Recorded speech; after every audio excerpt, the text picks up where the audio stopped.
नमस्कार मंडळी, तर परत आज मी तुमच्यासाठी एक अशी खास रेसिपी घेऊन आलेली आहे। तर आज मी अतिशय पौष्टिक आणि चमचमीत अशी शेवग्याच्या पानापासून बोंडे तयार केलेले आहेत।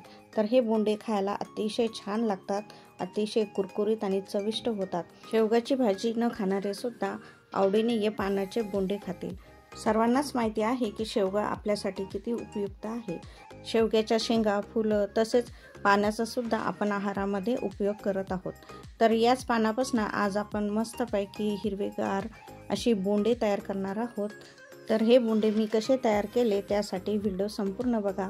त्यापूर्वी जर तुम्ही चॅनलवरती नवीन असाल तर प्लीज चॅनलला लाईक, शेअर आणि सबस्क्राइबर करायला विसरू नका।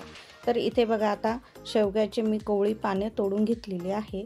तिला स्वच्छ असे धुवून घ्यायचे आहेत। छान स्वच्छ धुवून झाली की त्यानंतर मी इथे एक मोठी जुडी कोथिंबीर घेतलेली आहे आणि 2 कांदे घेतलेले आहे, ते सुद्धा बारीक कट करून घ्यायचे आहेत। तर इथे मी कोथिंबीर बारीक कट करून घेत आहे, त्यानंतर कांदे सुद्धा बारीक कट करून घेतलेले आहे। आता आपण शेवग्याची पानं ही स्वच्छ धुवून घेतलेली आहे, त्यानंतर थोडीशी पिळून घ्यायची आहे आणि बारीक कट करून घ्यायची आहे। तुम्ही जाड सुद्धा कट करून घेऊ शकता।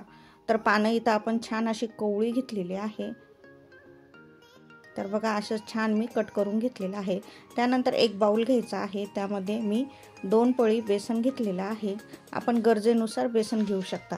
त्यानंतर अर्धी वाटी रवा टाकलेला आहे, 1 चमचा जिरं आणि 1 चमचा ओवा टाकलेला आहे। त्यानंतर हिरव्या मिरचीचा मी ठेचा करून घेतलेला आहे।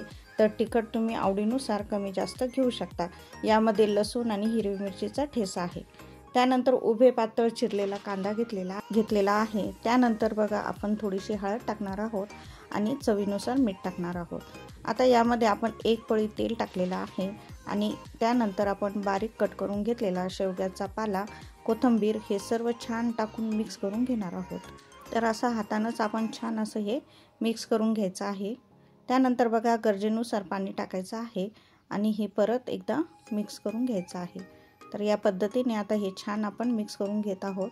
हे बॅटर आपल्याला जास्त पातळ करायचं नाहीये, म्हणजे आपले बोंडे पडणार नाही, त्यासाठी घट्ट ठेवायचं आहे। तर या पद्धतीने बघा, आपण हे बोंडे टाकता येईल असे आपण हे घट्ट सारण ठेवलेलं आहे। त्यानंतर बघा, कढईमध्ये तेल गरम केलेलं आहे। त्यानंतर यामध्ये आपण लिंबा एवढे हे बोंडे टाकणार आहोत। तर आकाराचा आपण मोठाच ठेवणार आहोत, म्हणजे दिसायलाही छान दिसतात आणि बोंड्याप्रमाणेही आपल्याला ते भाजतात। तर इथे आपण भजे सुद्धा करू शकतो, तर तुम्ही आवडीनुसार आकाराचा कमी जास्त ठेवू शकता। तर इथे मी मोठ्या साईजचे बोंडे तयार करून घेतलेले आहेत, कारण ते दिसायलाही खूप छान दिसतात। तर आता हे बघा, असं मस्तपैकी 5 किंवा 10 मिनिटांमध्ये तळून तयार होतात।